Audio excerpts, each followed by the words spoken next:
আজকে আমাদের সামনে সুনামধন্য আলমউদ্দিন মাওলানা জহুরুল ইসলাম বাংলাগ্রাম, উনি খতিব বসিকুড়া জামে মসজিদ। ওনাকে আমি সংক্ষিপ্তভাবে শুক্রবার দিনের অথবা রাতের একটু ফজিলতের কথা বলার জন্য অনুরোধ করছি। আসসালামু আলাইকুম রহমতুল্লাহ।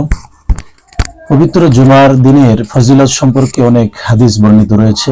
রাসূলুল্লাহ সাল্লাল্লাহু আলাইহি ওয়াসাল্লাম হাদিসের মধ্যে ইরশাদ করেন, যে ব্যক্তি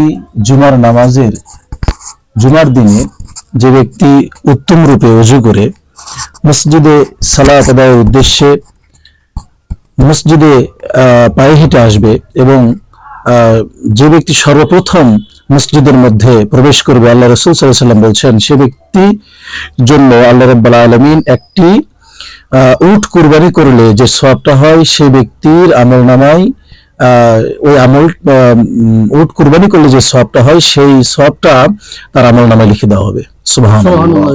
এবং তার পরবর্তীতে আল্লাহ রাসূল সাল্লাল্লাহু আলাইহি ওয়াসাল্লামের কাছে প্রশ্ন করে, রাসূলুল্লাহ, তারপরে যদি কোনো ব্যক্তি প্রবেশ করে? তখন আল্লাহ রাসূল সাল্লাল্লাহু আলাইহি ওয়াসাল্লাম বললেন যে তারপরে যদি কোনো ব্যক্তি প্রবেশ করে তাহলে সে ব্যক্তির জন্য একটি গরু কুরবানি করলে যে সওয়াব হয়, সেই সওয়াবটি লিখে দেওয়া হবে। সুবহানাল্লাহ। এভাবে আল্লাহ রাসূল সাল্লাল্লাহু আলাইহি ওয়াসাল্লামকে আবারও প্রশ্ন করা হয়, ইয়া রাসূলুল্লাহ, তারপরে যদি কোনো ব্যক্তি প্রবেশ করে?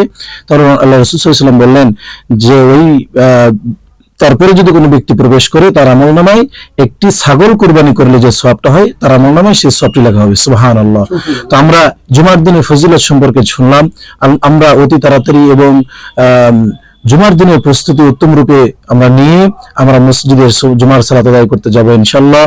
আল্লাহ রাব্বুল আলামিন আমাদের সবাইকে জুমার দিনের ফজিলত সম্পর্কে জেনে এবং জুমার দিনের আমল করার আল্লাহ রাব্বুল আলামিন আমাদের তৌফিক দান করুন। আমিন। হ্যাঁ ভাই ও দোস্ত, খুব মূল্যবান একটা হাদিস আমার মাওলানা সাহেব করেছেন যে আমরা সকলে জুমার দিনে দুনিয়ার কাজ কামলা একটু ঝামেলা মুক্ত হয়ে আল্লাহর ডাকে সাড়া দেওয়ার জন্য নামাজের সর্বপ্রথম ব্যক্তি হওয়ার চেষ্টা করি। সকলকে আল্লাহ তাআলা উত্তম জাযাকে দান করুন। আসসালামু আলাইকুম।